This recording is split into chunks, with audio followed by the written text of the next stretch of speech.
Hello to all my friends out there. Hi you guys. I hope everyone is doing okay. This video is prepare and get ready for 3 things and 3 things to do. Okay, like what 3 things?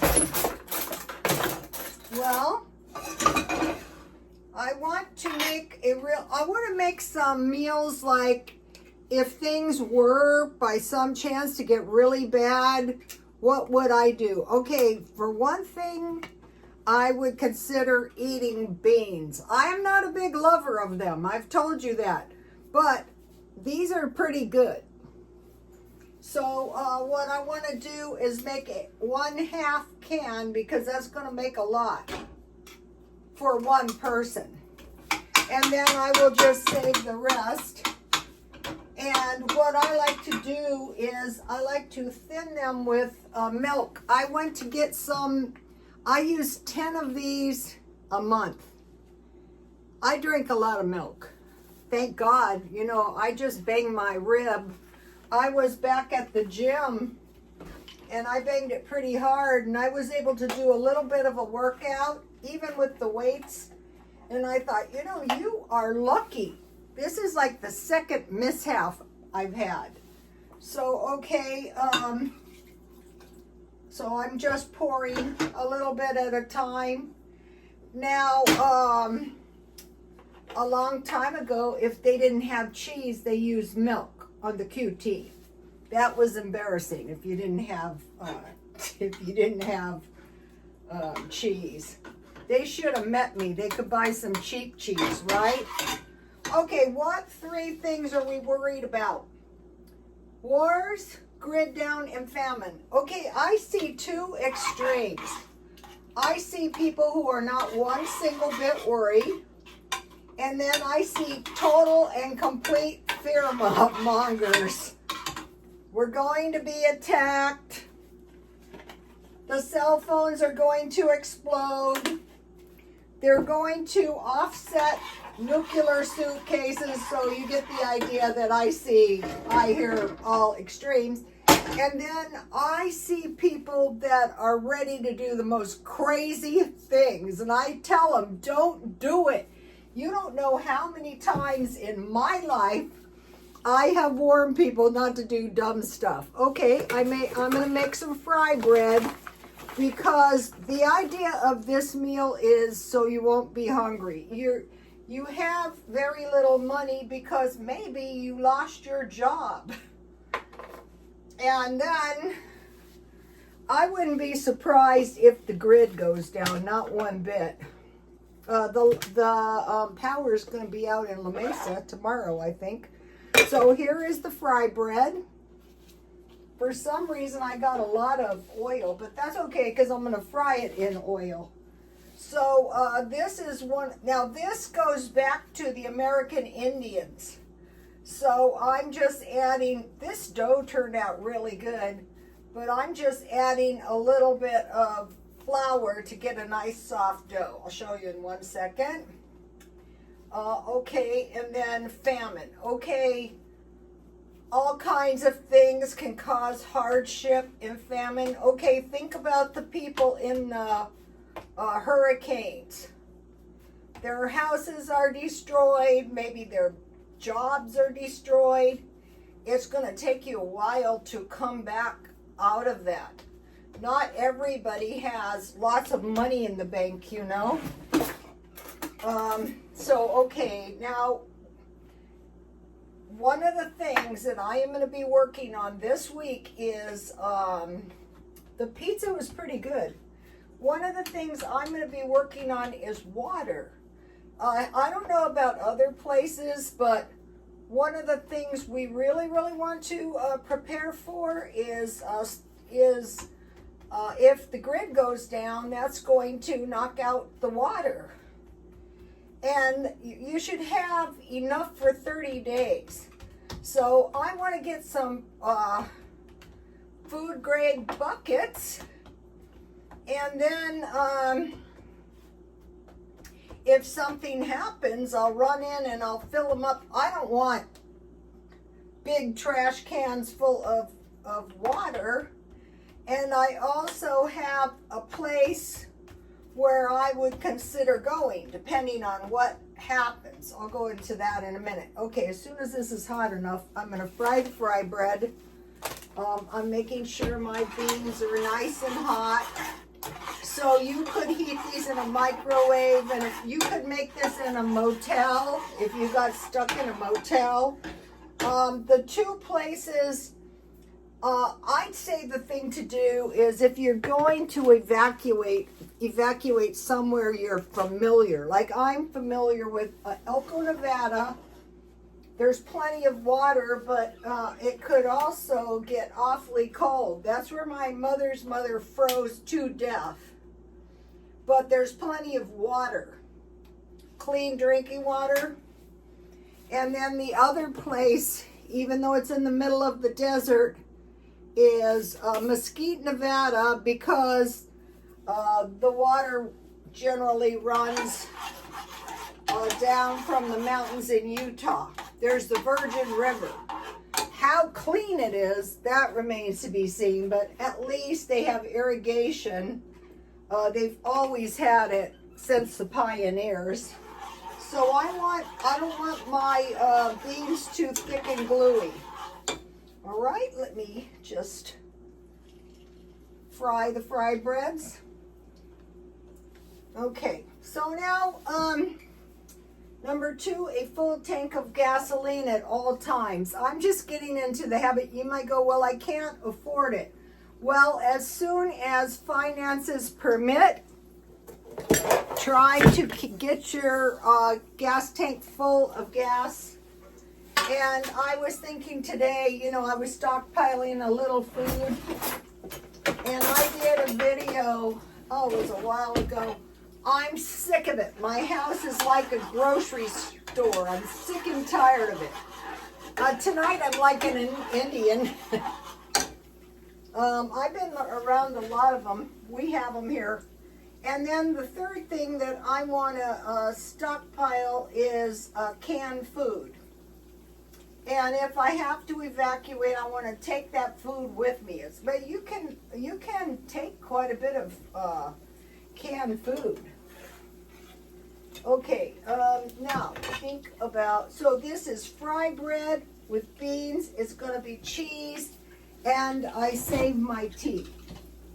I froze my tea and then I saved it so I could drink it. So you might never want to eat this. You might say to yourself, I'm not eating that. I don't really mind, you know, the fry bread with the taco meat. That was pretty good, but what if you don't have any taco meat? All right, now I'm going to go back to this. I want to talk about war, grid down, and famine. Okay, most likely if they attack us, it would be grid down. You know, I don't see them setting off the AI phones, but if mine goes off while I'm recording, bye you guys. I'm not staying up nights worried about suitcase bombs. Okay, all right. Israel is a landlocked country. It is a small country, but it's a good strategic location for the U.S. A lot of people go, we love it because of the religious, you know, connection. I think it's the strategic location. It is the size of Massachusetts. And so it's surrounded by basically everyone that surrounds it is their enemy. Okay, I want to tell you, where did I write this? It's the GDP. The GDP is 564 billion. Okay, think about California. The GDP is 3.9 trillion. So we are supporting them. So they're not a mega wealthy country. Not really. People go, oh, it's their money. Kind of. Okay, the U.S. has 27 trillion, counting California. with our 3.9 trillion, almost 4 million. Okay, and I think we're fifth. I'm not sure. China is 17.7 trillion, and they're planning on passing us up, okay? And a lot of people go, it's inevitable. We have to wait and see about that. Okay, China 17.7 billion, Germany 4.4 trillion, and Japan 4.2 trillion. So let's just get a grip on the Mideast, right? I don't see the nukes flying in that case, all right? Now let's talk about, let's be rational. Let's just be rational for a minute. Now, I'm not saying nothing's going to happen, but I watch two things, preppers, and I watch prophetesses and prophets, which most of them are pretty much not overly rational. I'm not staying up nights worried that America's being ruined by witchcraft. No, that's the least of our problems. Another thing I wanted to mention is, you know, when we're having problems in the Mideast, do you guys remember we had Anthony Weiner? I think that was his name, with his wiener. And now we've got two scandals. We've got Diddy and we've got Abercrombie and Finch. So we got two scandals going right now. Okay? So that's very distracting. But it's very good for the Mendez brothers. Looks like they're going to get out of prison. And when you watch their cringy testimony, I think you know, the punishment fitted the crime, but they might get out. But that is probably supposed to, all this, I mean, they've known about the Abercrombie and Finch thing for 2 years, and it's just now coming out. Now think about the Ukraine. The Ukraine is landlocked as well. It's got the European nations, and then it's got Russia, the other neighbor. Okay, so Russia does not want Ukraine to join the UN. And the reason is because they want to do a territory grab. No, but their fear was that enemies could hit Russia. Exactly what Ukraine did. So, okay, let's just think about the Ukraine has a GDP of 184.3 billion, and the U.S. has given it 113.4 billion emergency funding. Okay, Russia has a GDP of $2.24 trillion. How come they never mentioned this on the news? And the war has cost them between 500 and 1 billion. Okay, they say on both sides there has been a loss of about 1 million people, but 9 million people have left Ukraine. I heard this on Marfugel News. And where have they gone? He said, do you have any idea? And I thought, I don't think they're in the U.S. I think they went to Europe. Or some of them we know went back to Russia. For one thing, Russia is socialist, so you won't starve. Although the area that the Ukrainians hit, they were warned before they were hit. So the population was able to evacuate, and that's not a very densely populated area. So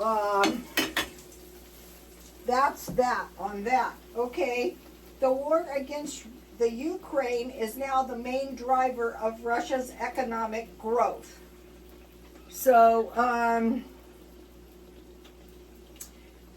I do not see the Russian president is an irrational person who would want to nuke us. I could be wrong. I didn't get this straight from God. Okay, but I don't see that. Okay, so when we think about Now the Ukraine is the size of Texas, but anyway, it's kind of like in a way. Okay. Oh, this one turned out good. I'll put the beans on this.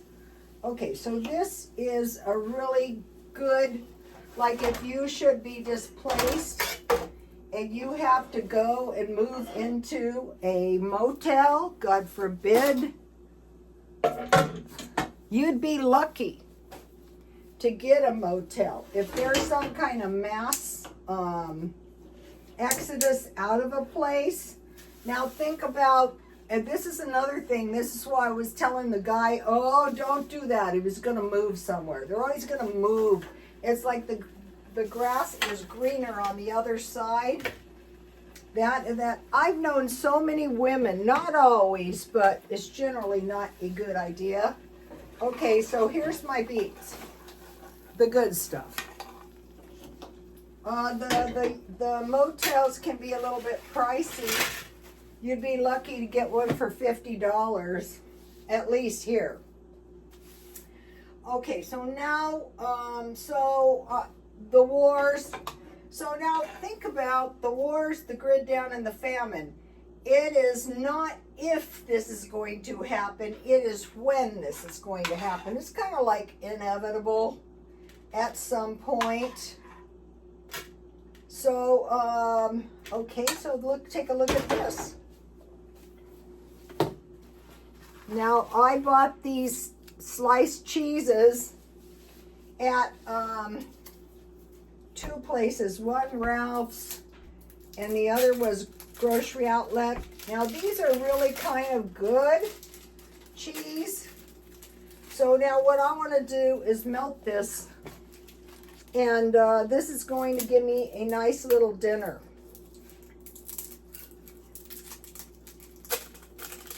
I would want to teach my children this kind of stuff. Okay, maybe we're not going to be hit with anything in this lifetime, but you never know what might happen. All right, let me melt my cheese. Okay, so now this is just my opinion. I think people are uptight about the election. Okay, so we might not engage in a war right away. A lot of people are saying they're just going to breathe a sigh of relief after the first of the year. So it's like if we can get through the winter.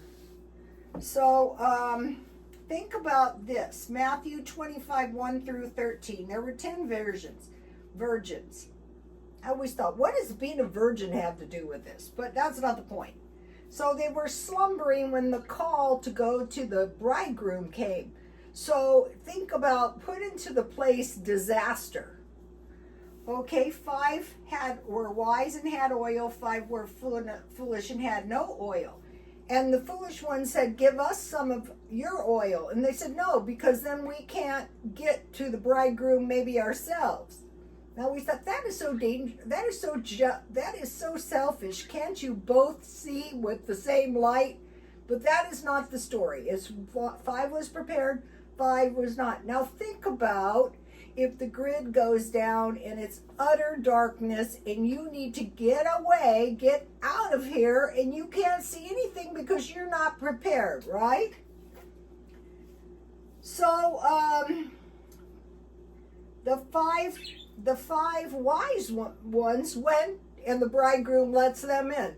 The 5 foolish ones finally got there. It could have been the next day, and they couldn't get in. Or you can think of it, the wise people were able to get to safety right away. Ooh, okay. And so the point is that none of us knows when disaster could strike. Now, this reminds me, okay, in this story, the foolish one said, give us some of your oil. They didn't say, could we have some? They said, give us some. And there is a prophecy I heard that people are going to get aggressive in the end of times and say, give us some money. Give us some food, not may we have $1. So we want to kind of be prepared for that. Okay, so now I'm still on beans here. look, my plants are doing better. I had to move. Something was eating. This is a pepper plant. This thing's hardy. I got 3 of them in my backyard. I might make them house plants. All right, let's go to beans. So that's refried beans. Okay, I'm just gonna take 3 beans for this time. The other 2, if I gotta eat them, God forbid, is pork and beans and bean with bacon soup. This is tolerable. I make baked beans, and it's great if you have cornbread, but even crackers and cheese. And then this is good. I put milk and cheese in this, and I thin it out like soup so they're not too gluey. Okay. So then one of the things I had in the stockpile was salsa. That's going to make everything so much better too. I bought green enchilada sauce this week. And then I will have this. Okay, it's ready.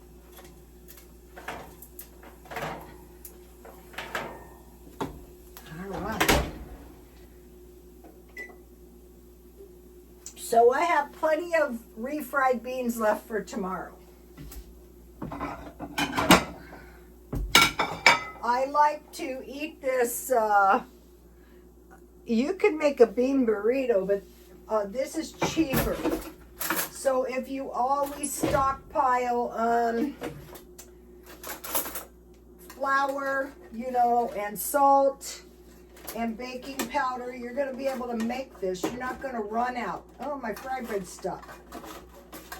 All right. So let me show you. The idea is you're not going hungry. Something happens. Okay, so then I finally found my good baked bean recipe. 5 strips bacon, 1/2 small onion. I mean, that's a disaster when you lose your recipes. 1 31-ounce canned pork and beans. That's a big one. 1/4 cup ketchup, 1/2 cup brown sugar, and 1 teaspoon dry mustard. I usually just use yellow mustard. Fry bacon and onion until onion is tender. Combine remaining ingredients. Add bacon and onion. Pour into a bean pot or casserole. Bake covered at 350 for 45 minutes. But you can cook it on top of the stove as well. If I ever get the cookbook done, I'll put that one in here. This is tried but true. Okay, so that, I don't think I can taste this yet. This is really, really hot. But, you can get by. So if you have to eat, think about it as if I'm going to survive, like if I'm in my car and I got to use my camp stove that I bought, or I'm lucky enough to be in a motel. All right, let's see if this is too hot. This is old. Ay. It's really hot. This is Indian, American Indian. I don't think they had cheese. I don't know. I don't know if they had beans until, I don't know when the beans happened.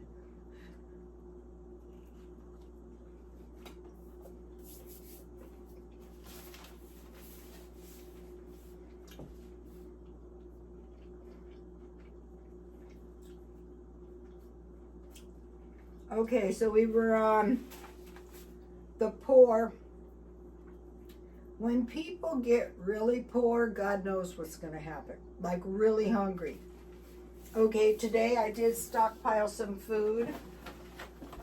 So I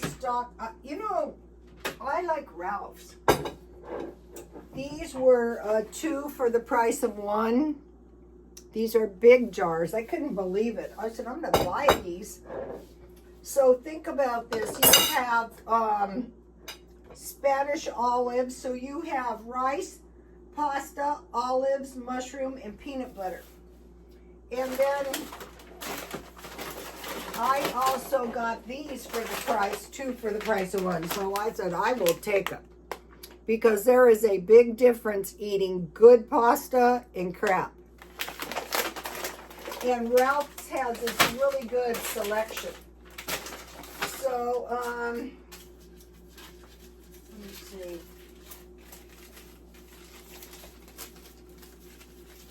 Right, let's see here.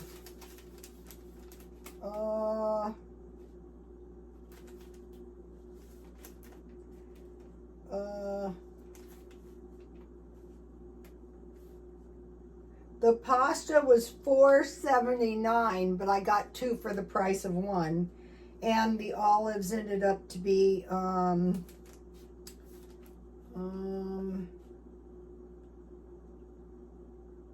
olives ended up to be 2 for $5.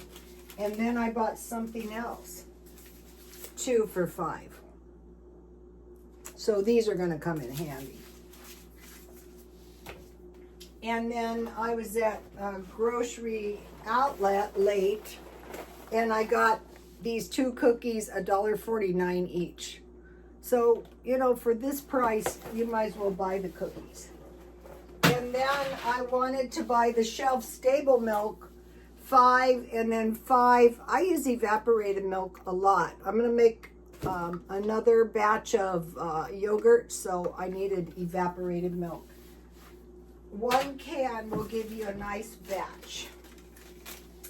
So I am sick of stockpiling, but I don't think it's smart to quit yet. Okay, so think about,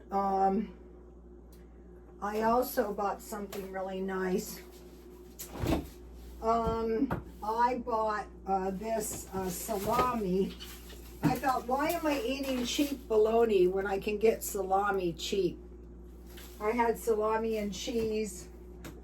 I also bought these hamburgers for when I want to do carnivore. I bought these really bloody hamburgers the last couple times, and I don't really like it. So I got these for $3.99, and so that gives me a portion of hamburger. And then I bought hamburger buns. So when I'm on the carnivore, I eat 2 hamburgers and 2 fried eggs. And that's really a good meal. And you won't get hungry for a long time. Okay, so that was more food storage. And then, you know, making the homemade peanut butter. Mushrooms are hard to find reasonable, but I'm looking. And I have plenty of mushrooms, or plenty of olives. Now I want to mention one more thing, and it's EBT cards are being ripped off. And what's happening is these tricky thieves are somehow printing clone strips.